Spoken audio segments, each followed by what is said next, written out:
Okay, so welcome everyone. I appreciate your time today coming to learn more about the International Hardware Fair 2021 Koelnmesse, what we're planning to do.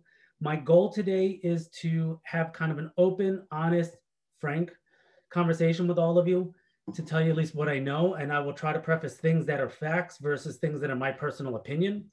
I'll try to separate out the two so you kind of have both because there's not everything is 100% something we can put a hard finger on today. What I'm going to ask is, as I've already stated, please put yourselves on mute, or if I catch you, I'll put you on mute.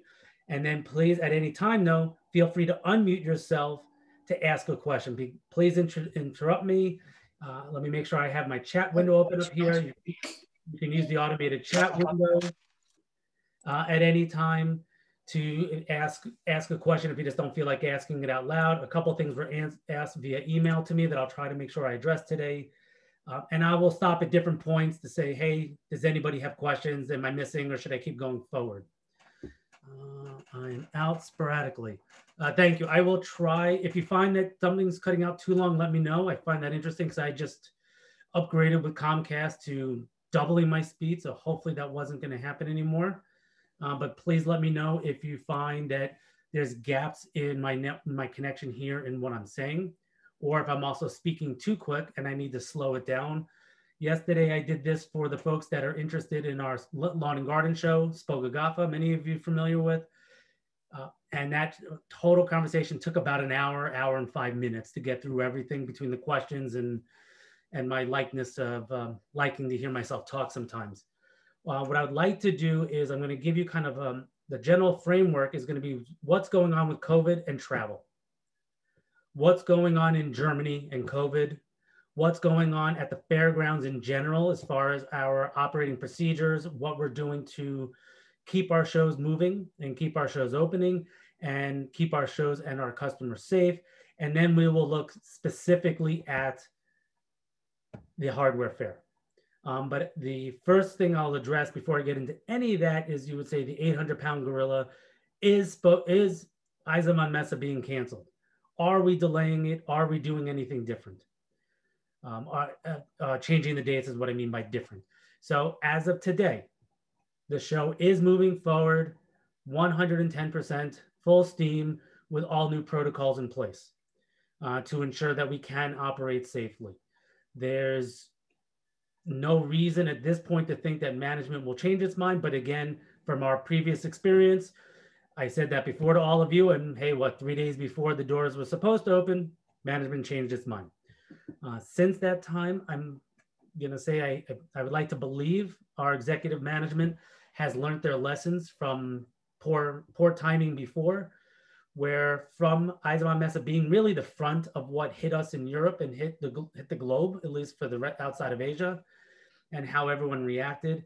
Since that time, we've been canceling things pretty much at a 3-month window clip. So 3 months before the opening day, we have been opening. We have been making those final decisions if it's kind of go, no go kinds of decision making so that companies and ourselves don't get caught with planning and costs. Moving forward, so there's already this first question, like what's going on in Germany, quarantining, how is it working? Yes, if you watch today's news here locally, it's ugly. As I said early, as I was talking with David Silverman, my daughter's school just shut down today and is now 100% remote.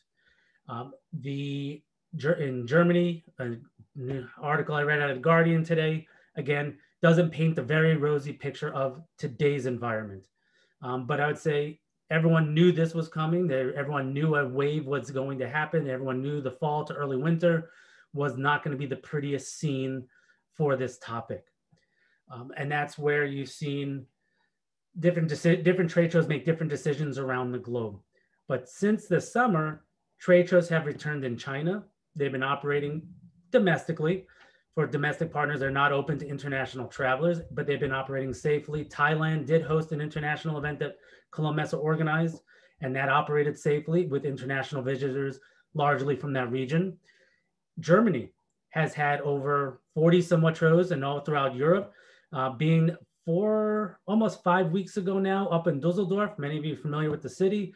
There's a trade show for the caravan or RVing and camping industry, open to the public, had 108,000 visitors attend the show, and not a single outbreak.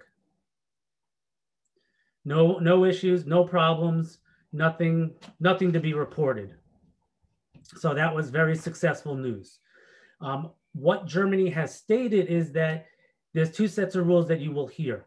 In Germany, you will see that, yes, there's quarantining for anyone outside of whitelisted countries. The US is not on a white list of countries for no quarantine upon entry. But there's a star at the end of the statement.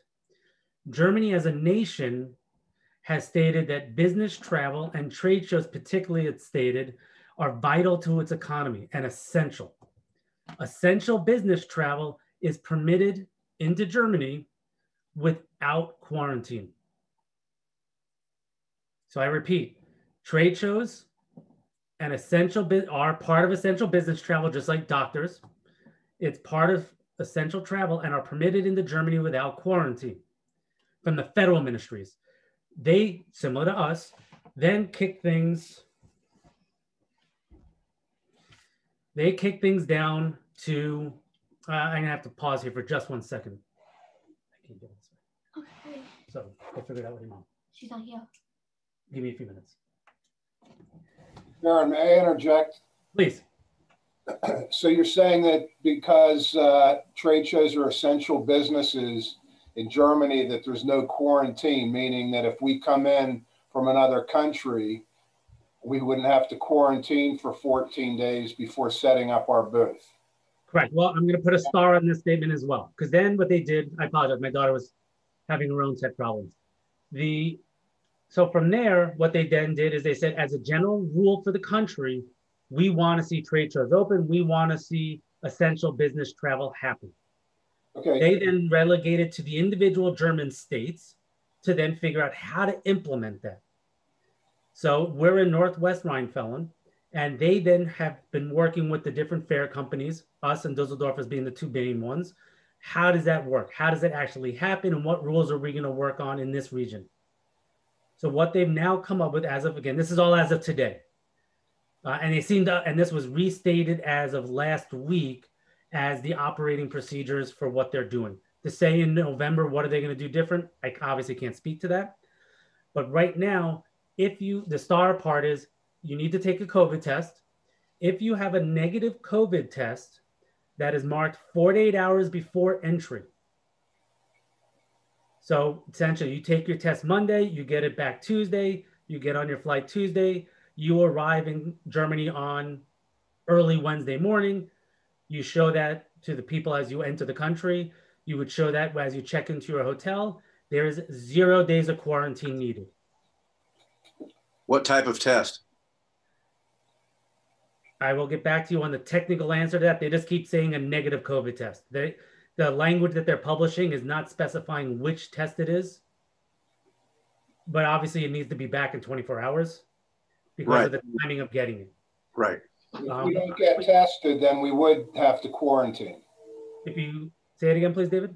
So if we get tested and we have a negative test, then, and we prove that we've had a negative test, and we don't have to quarantine.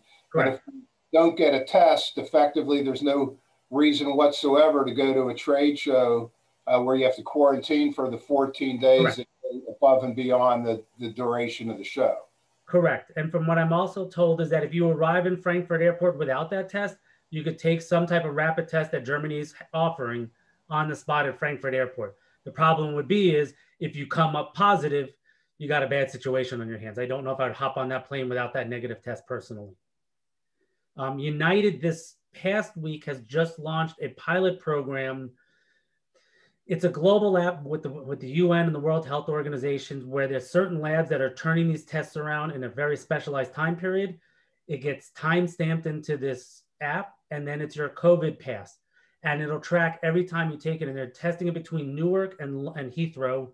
And then they're also testing it on certain flights to Hawaii. That it's basically a health passport that they're prototyping and testing on a global scale. And then they plan to roll it out going forward. And I preface, this is as of today. to say in 2 months' time, and this is part, like to Earl, like your question, which tests seem to be getting better. They seem to be getting faster. They seem to be getting easier and even cheaper to get. Abbott Laboratories is in the process of rolling out a saliva-based test that meets these guidelines, supposedly. And again, they have their own kind of global health passport that you can show the testing protocols taken on utilizing this app. And that's something you can self-administer, and that costs only $5. And they're rolling out 50 million units by November 1. But So then, what happens when December, the testing capacities, I would expect to get better and better. And the airlines obviously are heavily invested to make sure we can get back to some grounds of safe travel through all of this. But as of now, a negative COVID test that's under 48 hours old will allow you into Germany with 0 quarantine period. I will put another star at the end of this statement because everything has yet one more qualifier. The most recent rules also do change the length of time you can stay. So upon entry, you will then have 5 days before you would need to retest to prove that you still do not require quarantine as a foreign citizen. So this show is 21, 22, 23, 24. It's a 4-day show. 5th day is your setup. So one theoretical chance is the day you arrive is if you fly in the day you set up on the 20th. The 20th is your setup day, 21, 22, 23, 24. And then you're flying home on the 25th. You don't retest because you're leaving on the day you would have had a test. You're out. You don't have to quarantine, you're back out of jail. You're coming home. but if we want to extend our business, if we want to extend our stay for business purposes, we effectively have to get retested. You would want to get retested. Yes, they say you need to be retested. And talking to my friends that live in Cologne, no one's walking around asking. Who's the hotel? If your hotel is the only one who might ask to see the next valid test, there's nobody walking around checking or calling or enforcing those kinds of policies over there, he says. But it's by state. So it also depends if you shift to a different state, the rules of that state are going to be different. So if you're in Cologne and then after the show you run off to Munich, let's say, Munich's in a different state. I don't know the local municipality rules of that state that Munich is in Bavaria. We would have to check those kinds of rules. The retesting, Cologne main station, I have a whole list that we'll provide as we get closer of places in the city of Cologne that are there for testing, for I'd call it healthy testing. But then you have returning to the U.S. and every state in the U.S. is different as to how long you have to self-quarantine upon your return. That's different in every state. Right. And this is where, from what the research that I've done so far on that topic, again, it's very weird, I would say, because we don't have the federal government's does not mandatory. CDC does not mandatory quarantining returning from Europe. It's not in their current stated policies for the State Department. New York State, and this I have a feeling I'm not educated enough to say, New York State on their list of quarantine places only lists states. They're not, for whatever reason, maybe they're not allowed to list countries. I'm a little bit above my knowledge of how the federal and state governments regulate, but no state that I have seen, and here in Illinois, there's no state mandate for foreign entries because I don't think they're allowed to say that. I did go to New York this summer, and when I came home, the announcement in the airport was, if you're entering from a state that's on our quarantine list, we kindly ask you to quarantine. Please do this. There's no registration. There's no monitoring.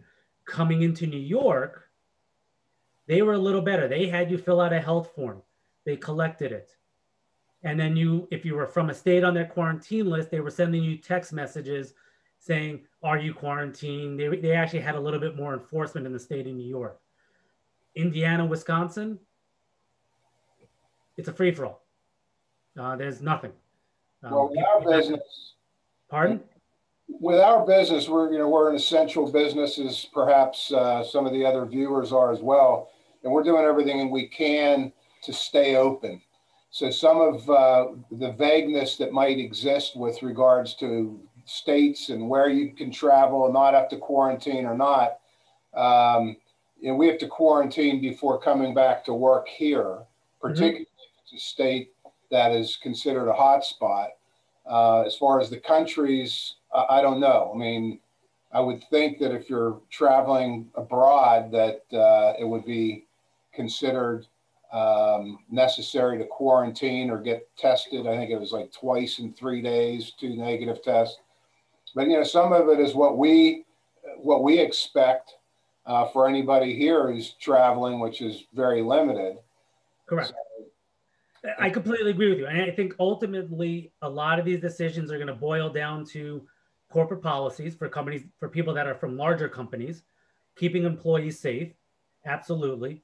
And for smaller companies where the owners are the ones who come to the shows, your own personal safety, your own personal, your parents or your kids or your own personal health situations. And we're going to get to the cancellation policies a little bit later. I'm going to get there. So there's a lot of subjective things, and the hardest part is we're all going to guess what's going to happen in February, because if any of us know it, we can go buy. I'll go hedge my bets and start buying points in Vegas on a lot of this. Where now we're in the storm. Will this calm down come January? Coming to the beginning of February, will it look like we were this summer where you kind of went about a little bit, you ate, you had outdoor dining going on, you kind of had some sense of we'll call it normalcy? Are we all surprised and we start seeing vaccines start coming out in December or January? Anyone's guess on any of those types of things.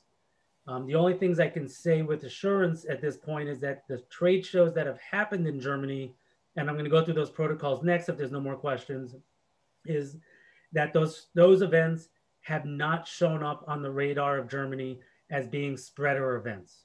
It's not from those instances. Darren, do you mind if I ask a question? Sasha, by the way, sorry. Thank you. No, there you go. Question. So us quarantining is one thing, obviously, and we're going to be there for a while. How has attendance been for other shows that have happened? Because it's one thing for all of us to be sitting there. That's great, but people coming, and where are they coming from? So in general, if I could, I'm going to come back to some of that specifically to Eisenbahnmesse when we talk about the specifics there. But the one good frame of reference I can give you from that caravan trade show that took place, they had 108,000 people in 5 days. That was Thailand, though, right? No, that was Dusseldorf. Oh, that was in Dusseldorf. Okay. Yes. It was a consumer event, so it was open, so they have a bigger pool to come from. But then again, because it's a consumer event, it's got a whole different level of exposure. But 108,000 people came through the event in 5 days. I talked to a lot of the customers who I typically count on seeing at this show from previous shows, and it wasn't a good report, to be quite candid, as to who planned on going to this upcoming show. And those are my customers who are also exhibitors at the show. None of those I spoke with are planning on exhibiting. And then some of the attendees, customers who are attendees, were not planning on going, and some were kind of playing it by ear. So as far as personally, from my business point of view, the real benefits of going and the people I count on seeing, it was very discouraging for me at this point. And it's as far as the people customers who are allowed to come in, if it's an open show and you're counting attendees who are just allowed to come into the show, those are not necessarily the attendees who my business benefits seeing. So it's not necessarily just a head count, it's qualified attendees, and it was discouraging, to be candid. I agree. I mean, let's skip ahead to address this question since it's the one on mine. In a good timing, 2000, when the heck are we? The last edition, right? So that edition, we saw approximately 50,000 visitors come to the show. If I had to guess what 2021 is going to look like, 50%. So of the typical 50,000 that come, typically, I want to say it was like a 60-40 for my math, because I'm not good at it. Call it 50-50 split, 50% German, 50% outside of Germany, right? To keep the math simple. So that means we should, so in theory, 25,000 people are coming. 25,000 people, where are they coming from? So again, if we still say half of that is going to be German, or even 2/3 of it are going to be German, that's a very good, it's still a large number of people coming from Germany. And we're not a public show. And then you have, where else are they going to come from? EU countries. Do I really for a minute expect to say that Italy, Spain, France, some of these surrounding countries are, given their current infection rates and some of their issues, probably is their current issues. If we went back to summertime in Europe, man, everyone was traveling. These guys went everywhere. And Geraldine, I see your comment. I'm going to give you a moment here to speak in a second here. Yeah, thank you. So thank you for typing it in, because I know it's sometimes hard to raise your hand and get your space. I mean, we have 44 people on the call, so thank you for doing it that way. So I think at the end of the day, if you said, hey, if there's 25,000 people from Europe, for the most part, is that still worth an investment, or what level investment is that worth financially? And then, because there's a separate conversation of physically, what is your health, what is my health risk? What is my personal tolerance? What am I comfortable doing? What is my company comfortable in doing?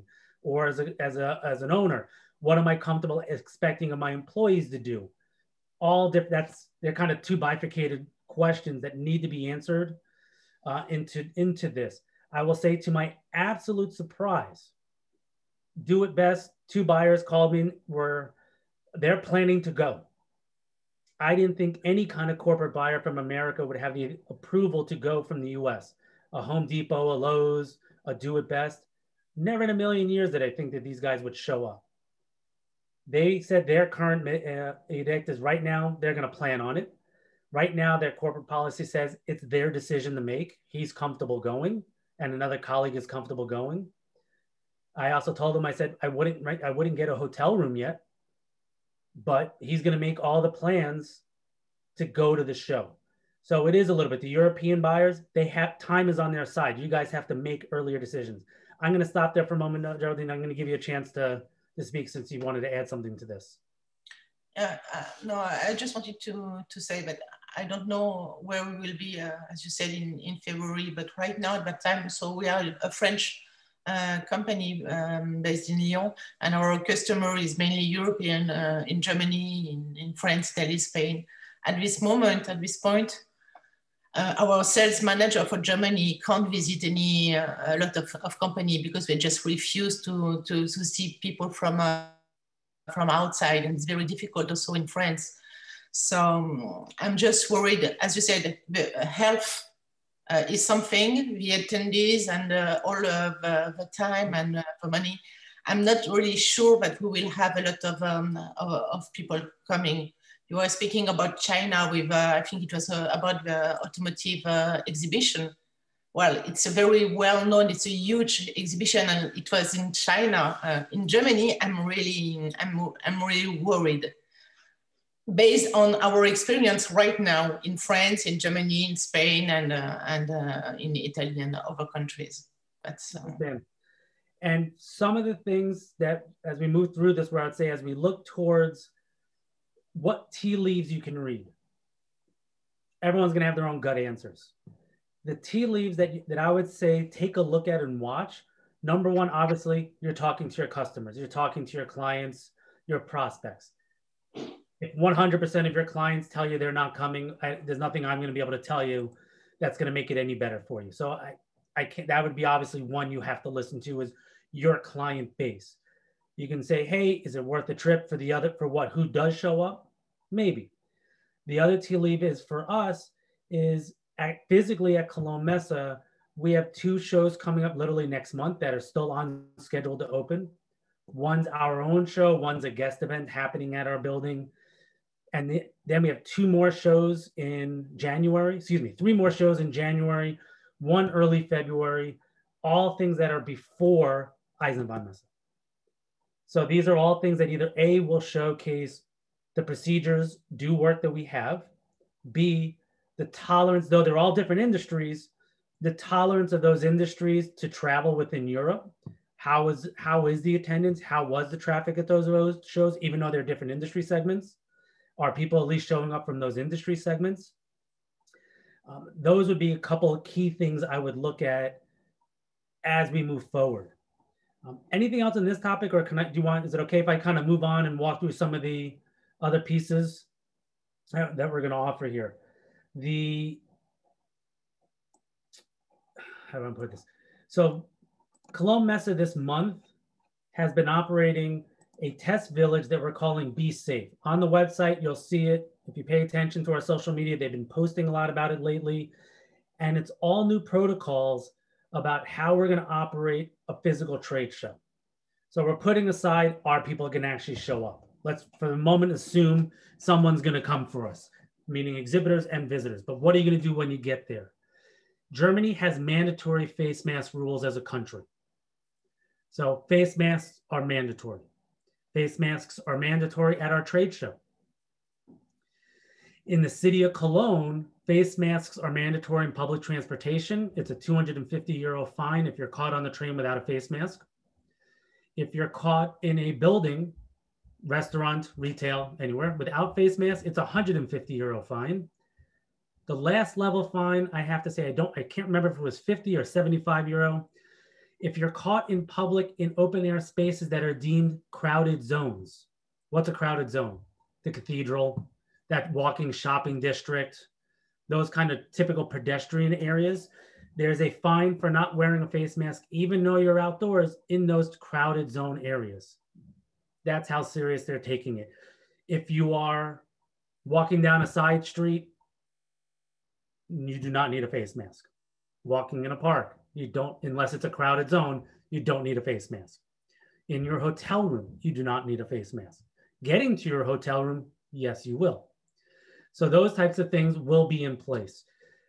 Obviously, air ventilation systems at Koelnmesse have all been upgraded and meet the standards. To go over sanitizing of the bathrooms and how we're wiping down things, those are kind of, I'm going to say, as obvious assumptions that we're doing as a facility. Things like changing our physical operations. Somehow we're changing our code check system to allow more touchless code check, lowering the barriers for that. We got rid of our ticket counters, so everything will be done via individual cell phones. On the exhibitor side, all exhibitors no longer, remember, you used to get those paper tickets and we didn't care who had them. You just had to show this paper ticket.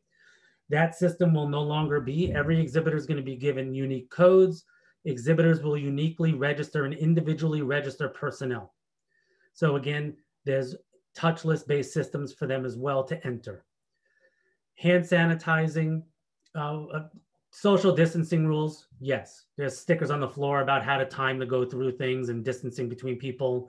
Food service has all been upgraded and changed to allow different packaging for food. We still have tables to sit down and eat. They're just spaced out apart, meeting all of those kinds of distancing regulations to make those areas safe. How it actually impacts the exhibit space is the more interesting piece. All of our exhibit aisles are being expanded to 5 meters of width. So almost 20 feet wide aisles, so that they can allow for two-sided traffic. If a space cannot be made to the 5 meters, it'll be like a supermarket. If some of them in my area, I think Walmart had them. They had the stickers on the floor saying this is a one-way aisle going this direction. That's going to be the concept. I will be the first to admit I never paid attention when I went to the store. I still walked down the aisle the wrong way, but that's the New Yorker in me that can't even cross a street at the corner. I think the Germans are a little bit better at following those rules as far as one-way aisles. So that's one of the physical distancing things that we're doing. Personnel in a booth, people in a physical booth is a new change. So what they are now putting out as guidelines is 4 square meters per person. What the hell does that translate to? So a 12 square meter booth, let me do this with actually a picture, make it a lot easier. A 12 square meter booth is what you purchased. You will build an exhibit on 12 square meters. This red zone is going to be given to the exhibitor, if this was the layout scenario, as a free square, as a free meter times the length, meter depth times the width of the front of the booth. It's not for you to build on. It's not for you to display on. It's what I would call the accident, it's the accident runoff, so that you get out of the aisle and you could step into the booth. So now you have 16 square meters of space for your building. So in 16 square meters of space, you can have 4 bodies at any one time. This is kind of a scenario which is going to be a little bit more like the folks that are in the US Pavilion. There's going to be an extra meter pretty much put around the front of your booths so that your booth sizes are increased if you're not at least that 15 square meters, 16 square meter threshold. For the smaller booths, you're going to get this buffer zone put in front of their booths to allow that extra space for customers to step out of the way of traffic. What if you have 3 people in your booth? Okay, so how does that work? So if you actually have 3 staff members in your booth, you can have 1 customer with you. If your booth is 12 square meters. But you have to think, depending on the size of your actual booth, you need to do the math. Divide it by 4. So some of this, we also do expect exhibitors will send less people, right? If the show is smaller, you might not need as many staff. If the show is, for personal safety, you might send less employees. If you still want to send, it doesn't mean that the person can't come. It just means that maybe they need to walk the show, or that person is going to take people to another location to have a side meeting. Maybe you can go to one of the cafes to sit and talk, one of the other public spaces to talk. And I'm going to show you some meeting room concepts that we're still working on to make meeting spaces possible, because there will be companies that the booth, 12 square meters, you can only have 4 people. It is quite limiting for how much space. The other part of physical distancing is going to be nose to nose distance. If you cannot keep 1.5 meters of distance between your nose and their nose, a shield is being suggested, required. Be honest, there's a little bit of a vague terms in the way we've written it, but the meter, here's an example of it. If you're doing this, you should have a plexi shield between you and your customer, if everyone can see that. And these are the things that are looking to add into our package. Like here's a booth, here's another way, a plexi shield on the information counter, so that if the customer is on this side and you're right behind it talking to him or her, there's that barrier between the 2 of you because you're under 1.5 meters nose to nose. Show you some other examples. Here's how someone's doing with 2 information counters, again, so you can sit and have the conversation and pass products back and forth.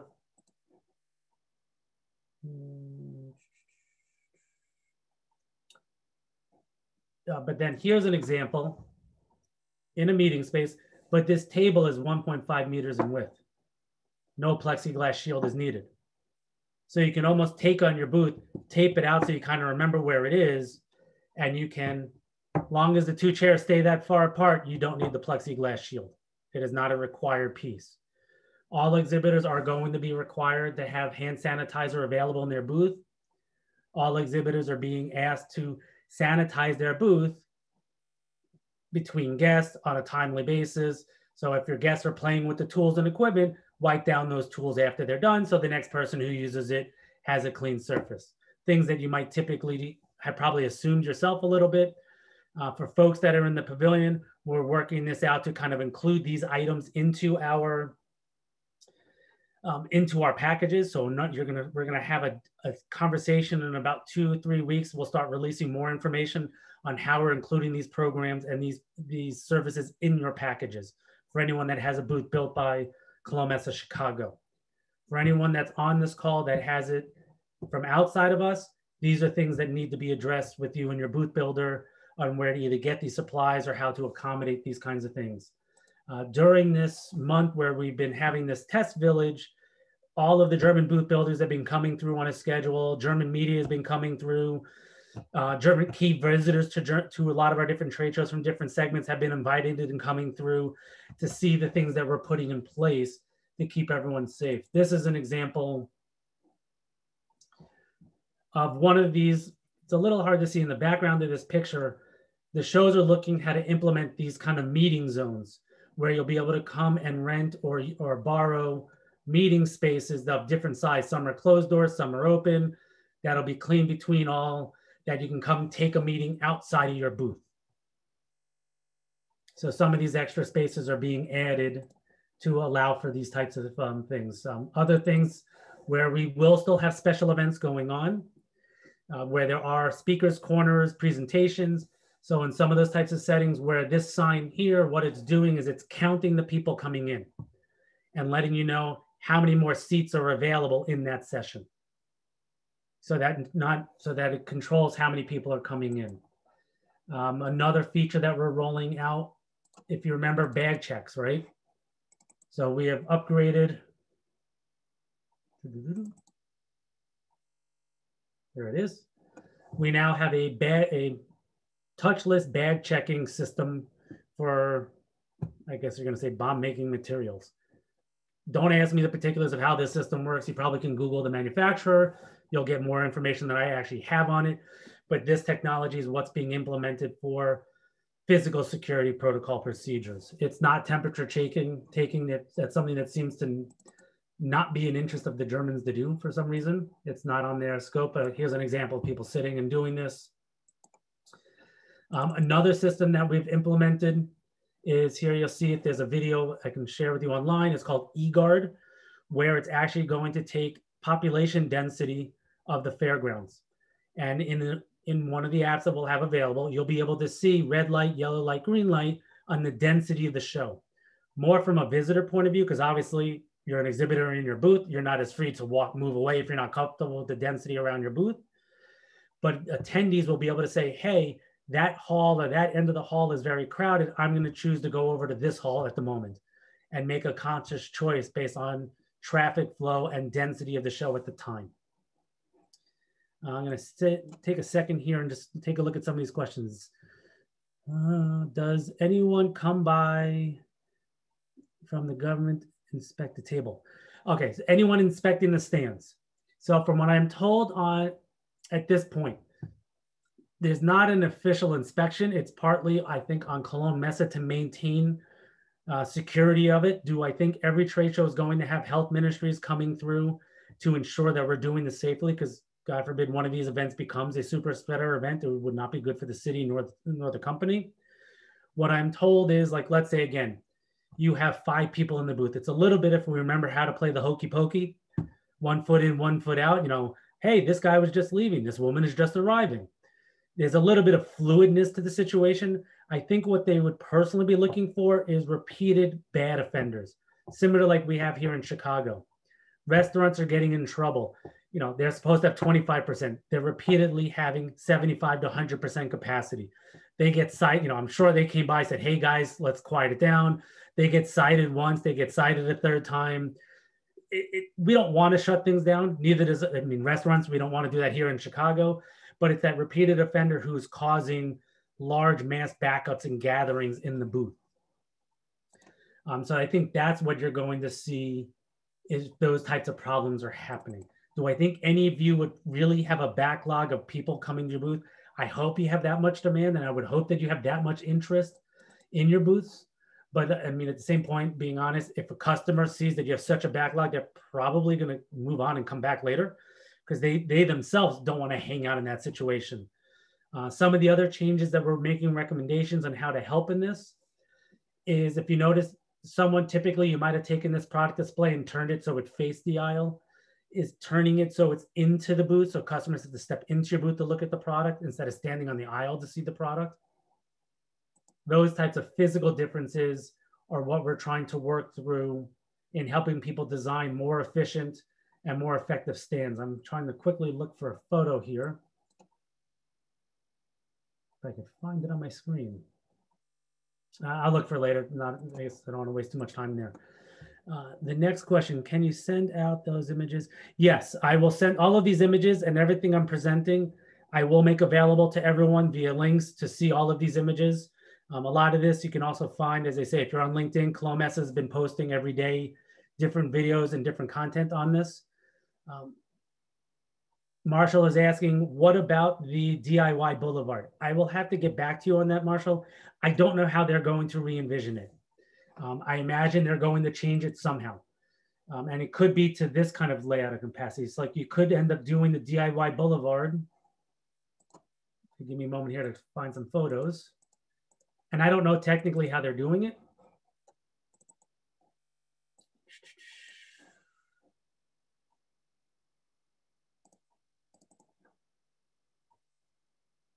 You might see these kinds of concepts with a DIY Boulevard where this already has the meter in front of it.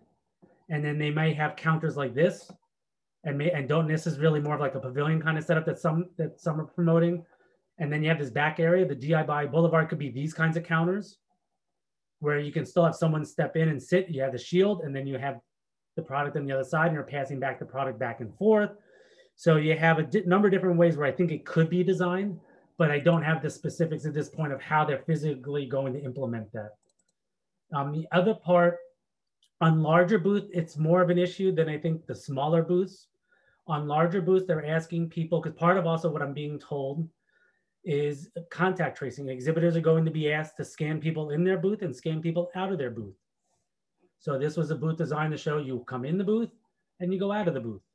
How this physically works on a 12 square meter booth in the technical aspect of it, you really kind of have one way in and out of this booth anyway. And a lot of this where I say it's a little unknown is because these are things that are still a little theoretical that come next month, it'll go into practice. So that if you're still exhibiting by the time, if you're still coming along the Eisenbahnmesse, we will already be on 1, 2, 3, 4, 5 generations of implementing this technology and refining how the process works on these technical points.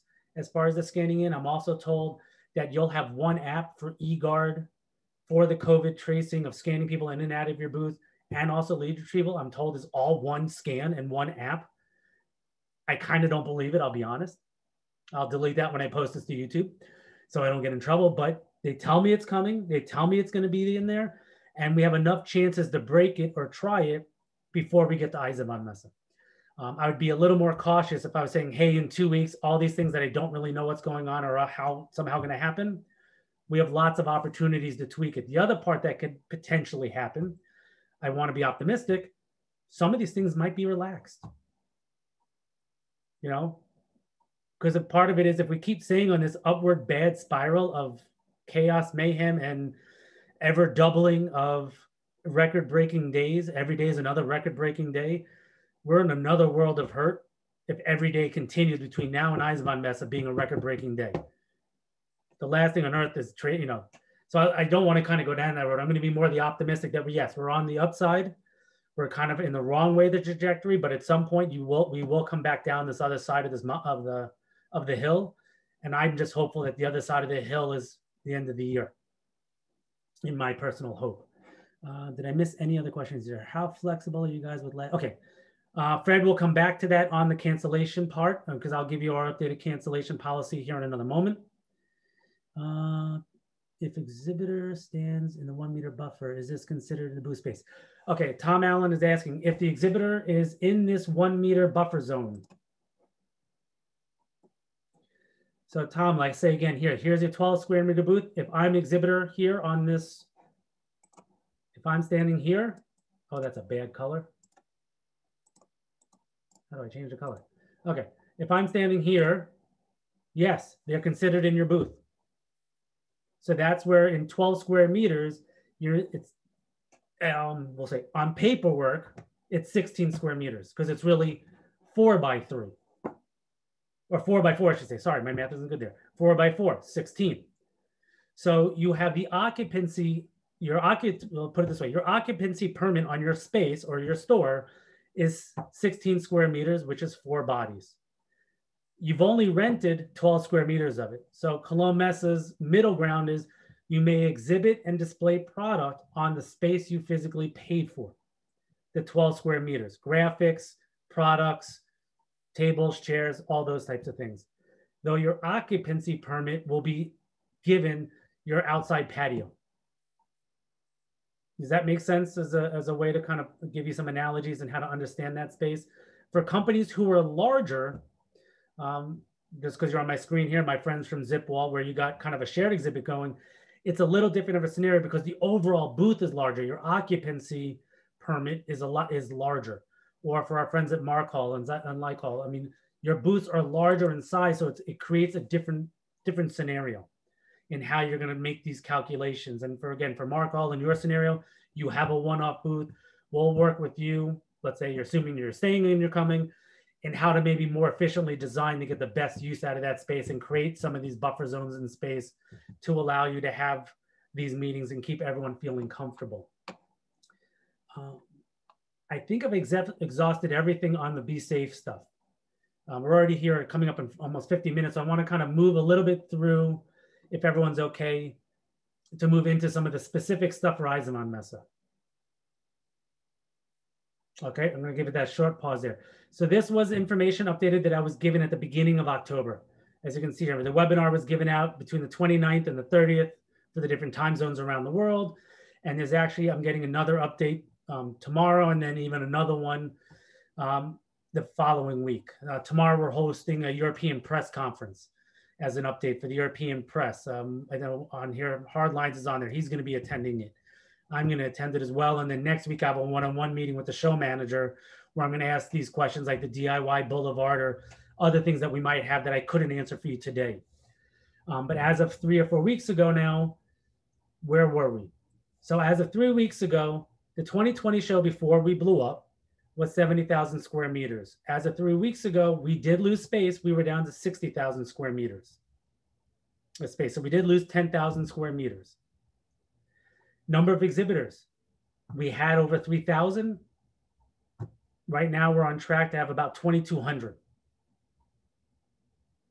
I could say from my personal experience, as of to date, the number of cancellations that I've received out of initially, I want to say we have about 50 to 60 companies. So far, I've received about, I think it was 7 now.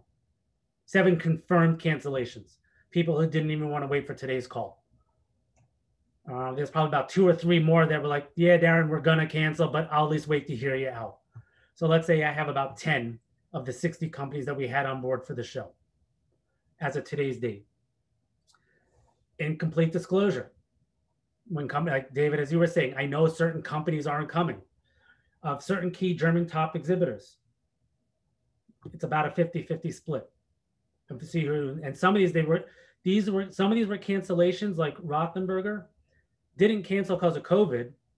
They canceled back when we canceled the show. They already said they weren't coming because at this point they had conflicts. They already have other shows in 21 where they allocated their resources and their money, and they didn't have the time or the manpower to even come. So last March, they had already canceled coming to the next show. Some of these, I'm sure, I mean, as I say, this was updated as of 3 weeks ago, or so I'd say 4 weeks ago, because this was given to me at the beginning of the month.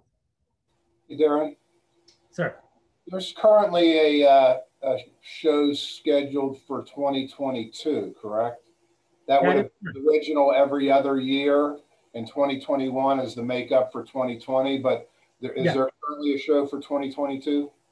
2022 will be its normal, typical time schedule. I don't know the specific dates right now, but the 2022 will be the normal schedule year, take place in its normal, typical time frame. Okay, thank you. So that is as scheduled. So this is we're going to call, it's our makeup. It's our makeup year.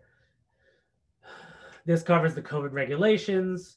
So part of how Eisenman-Messe at this point is being scheduled to change.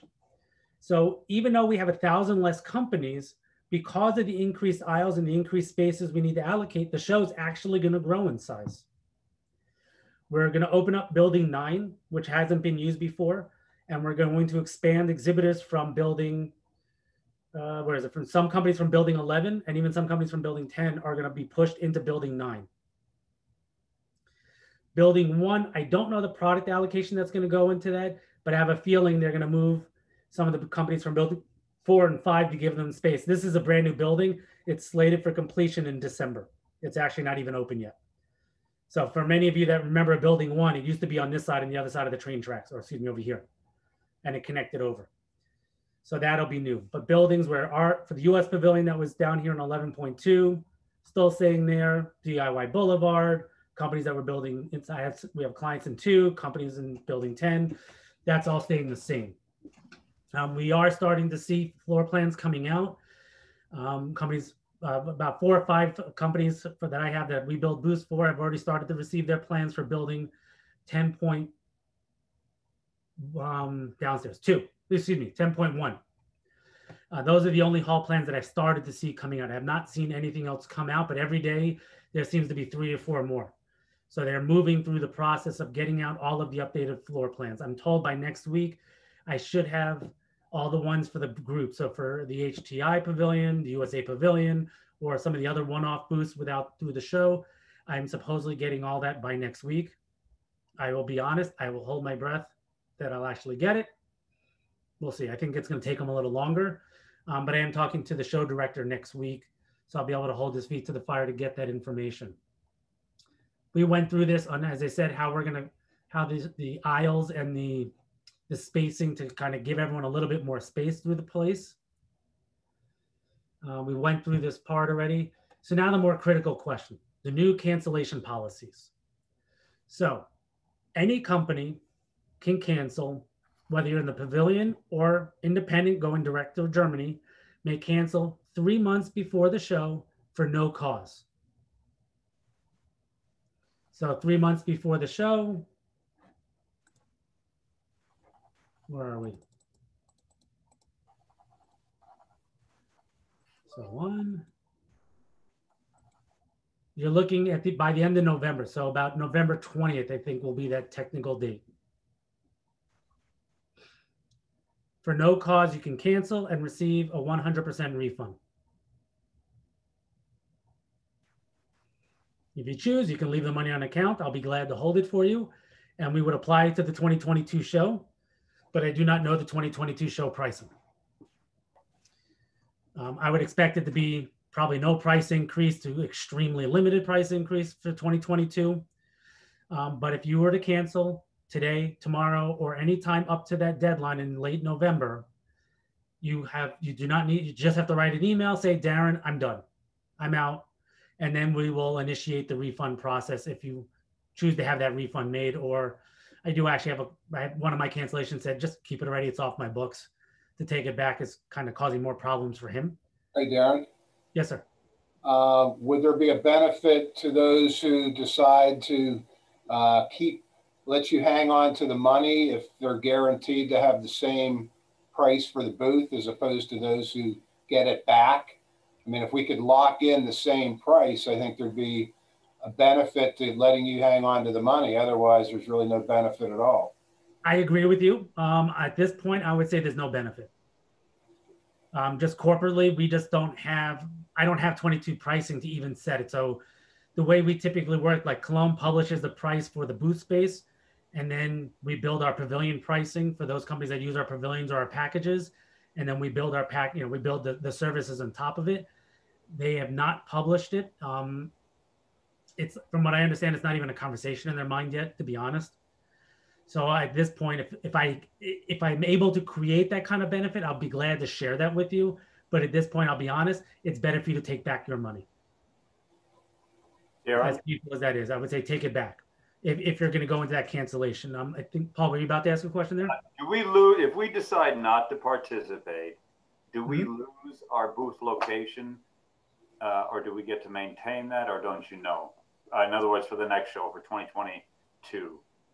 Because we like our booth location, corner space in the right hall. That's the other thing. If they're going to push exhibitors from halls 11 and 10 into 9, who decides that, and can we refuse to be moved? We want to stay in 10-1? They a few different answers there. Correct. At any point, yes, you could always refuse a booth, and then we got like the typical process. You don't like it, we go back. We kind of go back and forth if you don't like the space that is offered. So far, what I've seen for my clients, most of them have received pretty much the exact same booth they had for 2019 or a small variation. I use Markle as an example. Personally, I think their booth improved. It got turned instead of having its back to the front. It actually now is fully turned and personally, I think facing a better direction.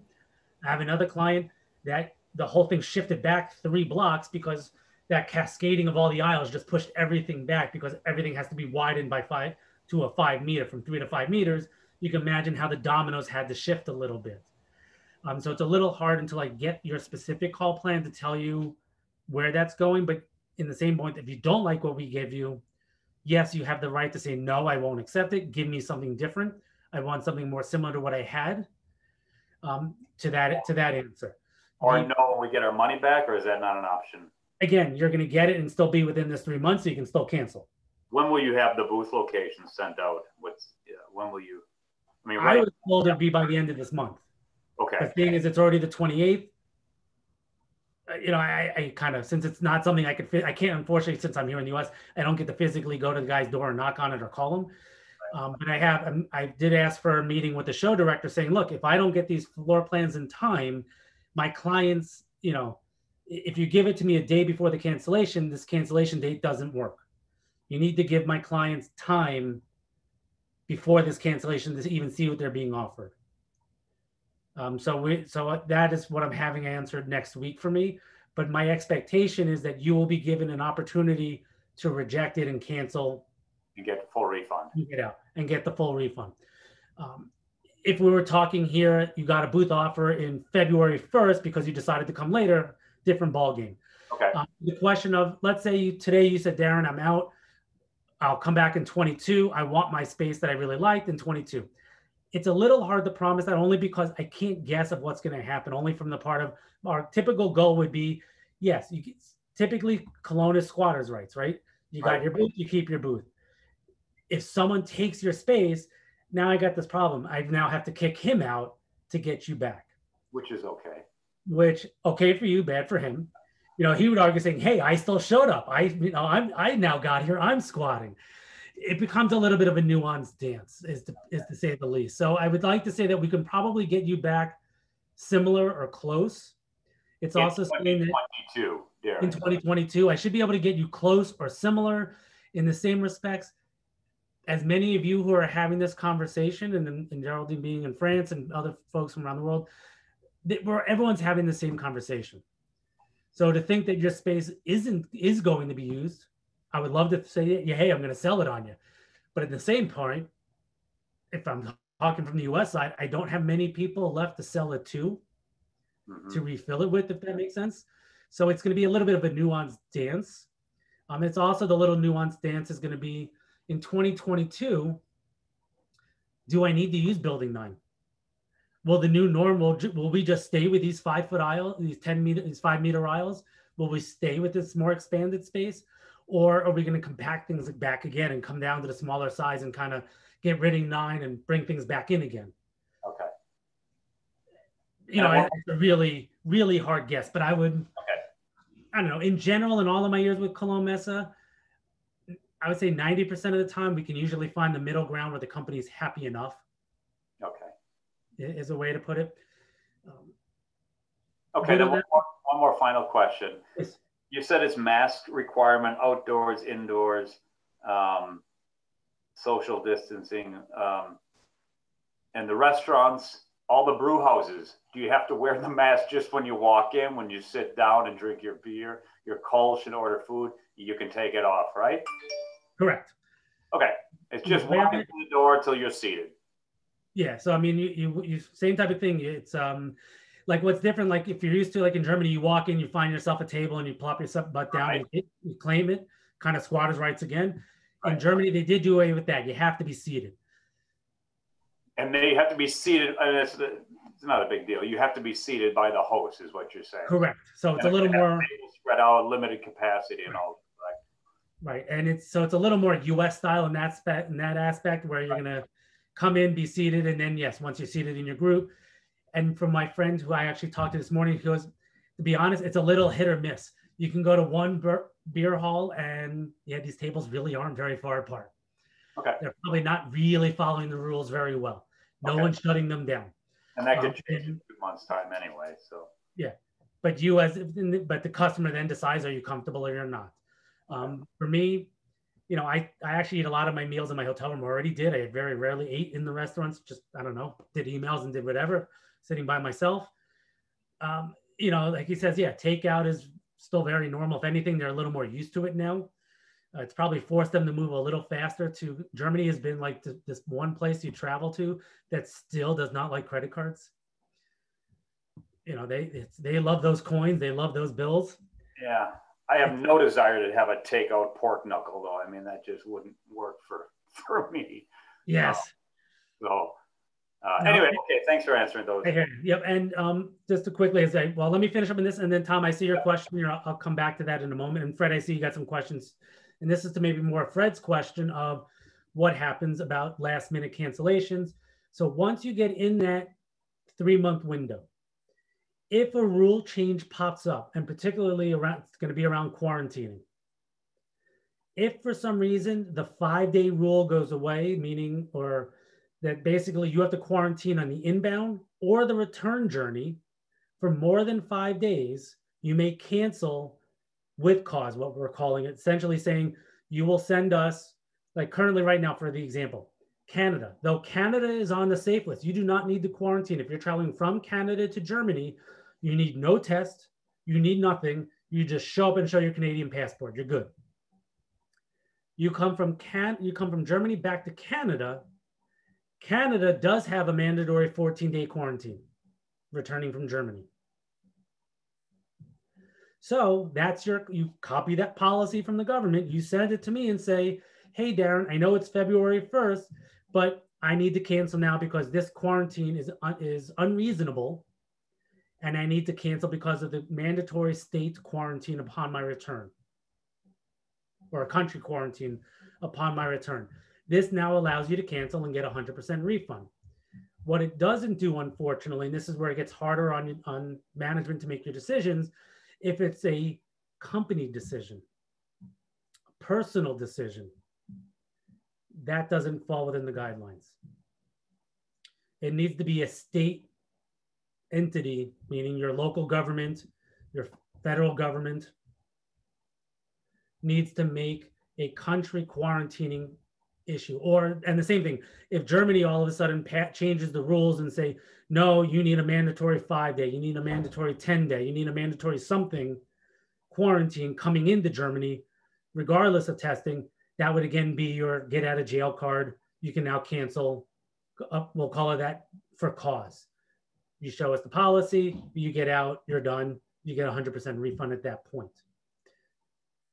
And I would think, again, any of those rules, and I guess kind of to your part, last minute travel, if the show is still opening and 5 days before travel, the US government throws up a mandatory quarantine upon returning from Europe, that would be your get out of jail card.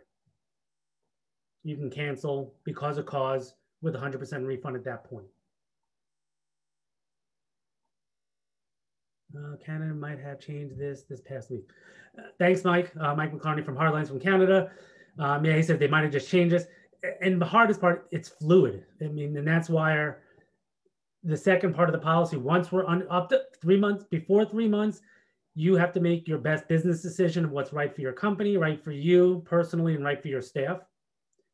Under 3 months, we're going to say that you made these decisions, and then we're going to have to let the governments, if the governments say it's safe, then you're going down this wave. If the government throw up a barrier, we're going to let you out and give you a path to get out because of that barrier. I'll pause there. Is that clear? Did I make anything need further clarification? Well, as far as the refund, so if it's within the 3 months, you stated what would allow for 100% refund, but is there any percentage refund within that 3-month period, or does it go from either 100% refund to nothing? As of now, 100% to nothing. So that's where I would say the critical part's going to be making that first call towards the end of November. And so I would kind of caution, and that's where like some of my clients, or I've received emails today, even yesterday, saying, hey, we're going to cancel. If it's just a flat, dude, we're not traveling until summer next year, we're really doing nothing, we don't care what the hell happens in the world, then your decision's made. If you're kind of like, well, given today's information and the way things are spiraling this minute, I would say take your foot off the accelerator and just pause, because you have right now, the time is on your side. Whether you cancel for me today or you cancel on November 15th or November 19th, it's the same. Still 100% refund. So at least let's see where this wave goes. Or do we find that we peak in the next 2 weeks and we all of a sudden start hearing reports by November 10th that things seem to be controlling, and whatever they did in Europe seems to have leveled off, and I guess and that's that part. Is like, it's that guessing of what I don't know. Since we have a little bit of time, I would ask everyone to at least use that caution of time.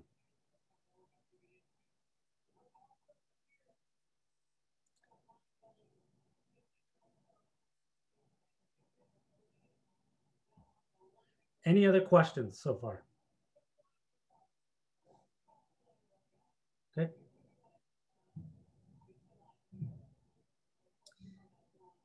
That's kind of, well, that's probably the bulk of it.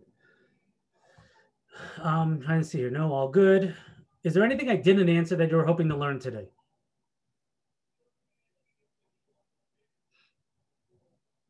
I'll take the silence. Great, because here we are, an hour and almost 10 minutes. As I say, so in the next 2 weeks, my goal is to really get a hard fast on where booths are located, get floor plans. Thank you, Tom. I'll get that in a second. And we'll get that out so you can start physically seeing where it's going. As far as, and then I'm going to re-verify an email once I speak to the show director as far as that true cancellation date, particularly as it ties to when am I actually going to get the floor plan, so that you have time to digest it and make decisions that are right for you and your companies. The one question on testing visitors, Tom, in the sense testing visitors, it depends on point of origin, so that if the visitors coming from the US, they have the same rules that you do. Anyone coming from outside the EU will have the same testing protocols or whatever quarantining or non-quarantining from those countries of origin that they're coming in from. A German visitor, no, there is no testing. That's just not something that they don't have that because it's not something that they're doing. We are in the process as an office, we're building kind of a safe travel manual that we're going to make available to all of our customers, so that we're going to give you that, the God forbid, some of it is like, we should have had this long ago, but thankfully, knock on wood, in all of my years of traveling to Koelnmesse, I've never had a client call me and say, Darren, I got sick, man. What do I do? I think I once had someone ask me about a pharmacy, but like, I've never had someone say I got sick or I got hurt and they needed like actual medical assistance while traveling. I said, now that I said it, I'm doomed. And forget about in the COVID days. But I mean, 16 years, not once. I mean, that's pretty amazing, considering I do 3 to 4 shows a year. But we're putting that together in a manual now that we should have had long ago. Where are the local hospitals? Just in case you're sick. They have specific COVID locations that if you're not feeling well, where can you go get tested and be seen by medical staff? If you're feeling good, but you want just to get a test because you want peace of mind, that's a different location you can go to get a test. Unfortunately, they've been free in Germany for everyone up until now, though I'm told now it's like 60 euros is like the new fee that they're implementing after the summer travel season. So we're going to make those locations known as well. Even things like if you get there and you need to buy hand sanitizer, you need to buy, we're going to make those things available through some of it. If you're in our packages, we're going to give you as part of your package. If you need to buy more or you're not in one of our packages, where can you get it? Where's the local Bauhaus, Obi's, supermarkets, those kinds of establishments. I don't think I would necessarily ship it from the States here. I think it would cause havoc for your freight coming in with declaring that on your customs would not be very easy to deal with. Then a question, when is the last date we could register to the show? Alan, what is the last date you can register to the show? In some respects, about 1 minute before the show opens.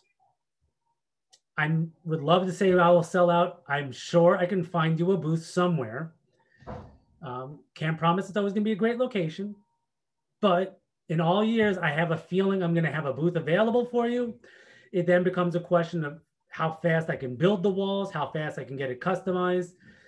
It's not so much on us. It's going to be more on making it effective for you and dealing with it. But I mean, even in years of good shows, I've had companies show up 10 days, 7 days before the show opening saying, hey, do you happen to have a booth left? And you pull it off because the guy was suitcasing all of his stuff with him. And yes, I could still get the walls built. We could still do everything else. You might not be in the you might not be in the show directory, but you're still in it. The one thing I didn't address, and partly we will hold another seminar on this. I don't have a lot of details on it. We do have a digital platform that will be part of this whole system. It's going to be called At Home, though I'm told at this point it'll only be available to the on-premise exhibitors will be able to have access to it, and then all visitors to the show. So visitors can participate if they're not traveling. But non-exhibiting exhibitors will not be able to buy their way into the platform. I've already lodged my discontent with this, that I think it is backwards and wrong, that I think if somebody wants to pay money to be part of it, we should take their money. Someone's not going to do a digital platform and never come back to our live show. This is a unique situation, but I'm currently fighting internally with our own management saying we need to figure this out and change our policies. But if you want to talk about it, I can definitely speak to it and give you more details, but it's essentially, quite often I don't like the things Koelnmesse comes up with from a technology point of view. This platform, in my opinion, blows any virtual trade show I've attended in the last 15 years, even down to the last 2 months. I've now been going to them quite avidly, from yarn and knitting to the video games to lawn and garden, you name the sector, I've attended them. Hands down blows away anything I've seen, and not just because it's ours. It basically, if you can imagine taking LinkedIn, where you have a profile and you can network and see, and I can search based on job title, product interest, geography, and I can request like a LinkedIn kind of contact with that person through the platform. You can do a Zoom call through the platform. You can do instant messaging through the platform. You can request a meeting through the platform. You can do live presentations. Exhibitors in the platform. You can actually go into an exhibitor booth and see all of the registered personnel from that company. So I can say, as an attendee, I can say, I'm from the Middle East. I want to talk to the Middle East sales rep who's registered from this company. And I can directly contact that person through this platform. Hey, Darren? Yeah, it's kind of unique. Go ahead. So with regards to the virtual show aspect, it seems kind of ridiculous that unless you were actually physically exhibiting at the show, that's the only way you could participate as a virtual exhibitor. But we were talking before about if we chose to keep the money that we've paid with you, would that hold the booth cost the same? And you said you can't do that. But you may want to suggest to the Koelnmesse, your associates at Koelnmesse, that if people decide to keep their money with you for the 2022 show, that they should then be given access to the virtual to be able to participate virtually. That would be one thing. But secondly, for the attendees of this, I would think that the more exhibitors, virtual exhibitors you have, the more beneficial it would be for those attendees. So I agree. No, just suggestions there. I mean, you know, whatever you want to do, but. Oh, I was quite vocal, and I would say almost to the point of being belligerent. In the nicest ways that you can tell some German senior executives, I told them it was very short-sighted. It was almost allowing us to be, if you look through time, this will be an inflection point where we will be disrupted, and it can almost sacrifice personally Koelnmesse's future potential in the world of trade shows. If we want to limit an exhibitor from at home, the way I equated it was also that, to me, there's no difference. This is not the same conversation that you and I would have in your booth, David, if we got to physically talk to each other. It would be a different connection. It works, but it's not the same. Physical trade shows will always have a space and time and a purpose, in my opinion. Yeah. Virtual is a purposeful, different place. So to me, it's the gateway drug. If I get you online in my virtual trade show and you see that, and you're a small, young company, and you see all of these people from around the world express interest, And then a year later, I come back and say, don't you want to be at the live event where you can shake that guy's hand and have a beer and put the product in his hand instead of holding it up like this to say, can you imagine? Well, can't see it well because of my background, but holding it up so you can kind of see it, but you can't really touch it. It's the gateway drug. You've tasted it. Now you want more. You need the next step. Yeah. I can probably charge more for the on-site now. And I said it to him. I'm like, it's like it's like a drug dealer giving away the first joint for free. So you come back and buy more. And I'm going to charge you more for the second taste. Yeah. And they kind of look at you. They don't get it. But I'm on your side. That's another conversation I'm having with the show director next week, fighting that fight. And my hope is that they'll learn before Eisenbahnmesse, because we have a trade show next month, and then we have more early January, that they'll see that mistake. To me, I think that's a mistake that they can't see. Partly also because like some entrenched, it's hard, for certain companies, it's hard for us to move. We believe in concrete. We have buildings. That's our business. So sometimes it's hard for the established company. It's like Ford Motor Company. Why didn't they create Uber? They couldn't see it. They couldn't get in front of it. Or why didn't Marriott create Airbnb? These guys should have understood the hospitality and travel industry, but because they have so much invested in the brick and mortar, they couldn't see the second option that from some sense came out of nowhere and took them surprised. They should not have been surprised, but that's the problem with large established players. We don't see it. It's too hard for them to see from the outside. That's why companies like Google, they can't innovate fast enough, but they can sure as hell buy it. And they don't. It's better for them to buy than it is for them to innovate. And I think the trade show world is hopefully going to get there and understand it. The one benefit we have, like where Reed, hey, these guys move quick. They don't own buildings. They can innovate very quickly and very nimbly to how they operate. We have an established thing in brick and mortar. The difference also for us, though, is if Koelnmesse goes down, the city of Cologne is going to be pulled right down with it. So there's a local vested interest in some brick and mortar establishments, or at least keeping us alive. So I don't see us going anywhere, but as you can see, I get very passionate about it because I think for Koelnmesse, if we can have a very long-term, good, healthy future, we kind of have to get out of our own way, is the best way to put it. And Fred, to your question, do we have space still left in the pavilion? As I said, I will always make space. We actually do. I mean, as of today, hold on, do I still have it up here? I can show you for those that are still on the call. Please sign off if you're done listening to me. I think people have been doing that. But I'll just show you this quickly. There it is. This has not been redrawn to meet the COVID guidelines. But you can see the open booths that we have before, because we haven't had cancellations. I've had people ask me about canceling, but I have not received cancellations. So this is the actual US Pavilion in Hall 11.1. So yes, there are still some spaces available depending. So, and yet there are spaces in other halls as well. Any other questions before we sign off, or anyone else want to make a comment? Oh, the only thing, since I should have said it earlier, but all of you probably know it. The other thing I would say, and you know better than me, fortunately, the DIY, home improvement, home building, particularly suburban home building, lawn and garden sectors have been very healthy in sales. Retailers have not exactly seen a slump. I know personally from myself, to go buy product. I mean, to buy a home appliance is about a 2 to 3 month wait to get the actual home appliance because of the slowness in the supply chain. For me to go get this in August, I went to go buy a sprinkler head. 2 Home Depots, I couldn't find the sprinkler head. They had about 3, they literally had one had no hoses left, one had a few hoses left.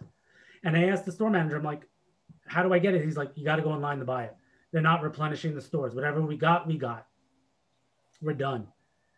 Yarn and knitting, similar situation. These homeward bound activities have been quite healthy at this point. So the retailers seem to be interested and hungry for products and purchasing and innovation and new ideas and new products to help support this whole scenario. So I think you'll see retailers that are really, they're ready to buy. It's just a question, can they come out and buy? I think that's the $1 million question. And if any of us truly have the answer, again, let's go to Vegas and buy some tickets. Hey, Darren, I'm going to sign off. Appreciate your presentation and your explanation for everything. Yes, no problem. Thank you very much. Stay safe. Be well. You as well. And for folks that are still on, someone to re-ask the question, how do you cancel? Email.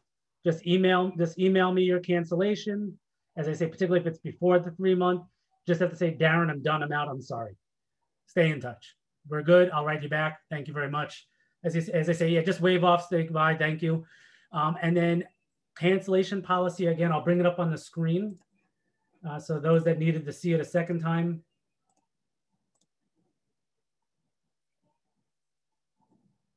There we go. So again, 3 months before the show, before the opening of the show, we are looking at no cause cancellation. So between now and let's say right now, tentatively November 10th or 20th, if my math was right, is 3 months before the show. That is your cancellation date. Before that, write me the email. You're done. You're out.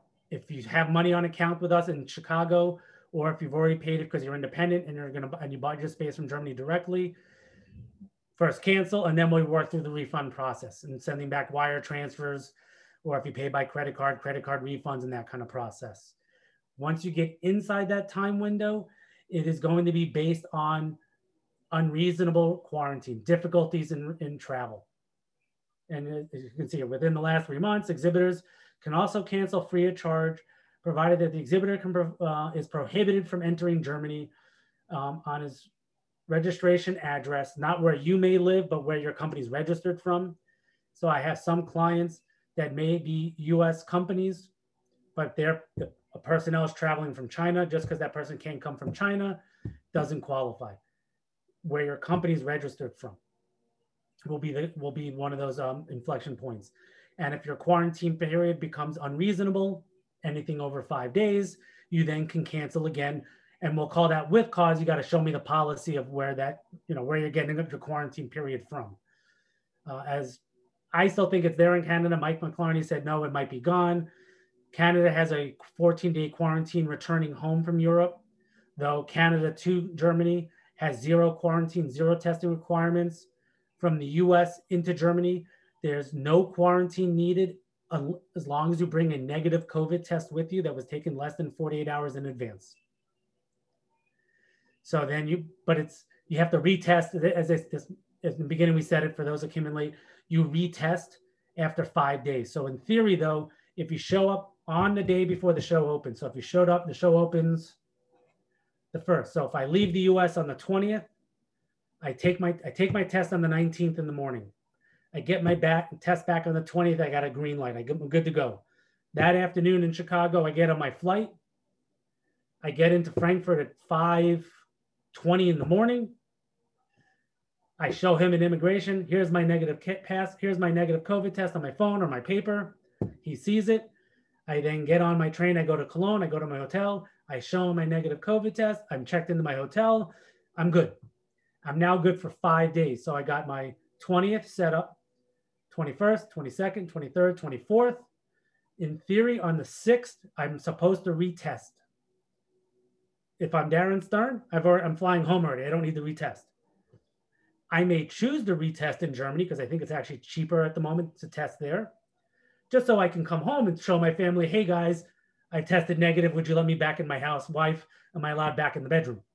So I may do that for my own life to want to retest before I come home. But that's the current way that would work. Is that good? Did I answer? I'm going to give people a sense. Does that clear up anyone that may have missed the cancellation policy or some of those early topics about travel to Cologne?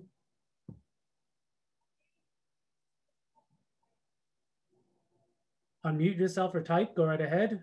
If not, I will thank you all for your time. I appreciate you hanging out this long. It was quite a long, detailed conversation. Hopefully I made a few of you less nervous or giving you more information, and hopefully didn't make people more nervous. That wasn't my goal if I did. And I look forward to helping you through this and giving you at least the best knowledge that I have and giving you my 2 cents, whatever that's worth, and making you feel comfortable. If not to return for the 2021 show in Cologne, at least we will meet back in 2022 and we can have that beer at that time. With that, I will stay here for a few moments just in case someone has a last minute thing that popped in their mind, but please go ahead and just keep clicking sign off. After about a minute, I'll just close the meeting for everybody. Again, thank you for your time. And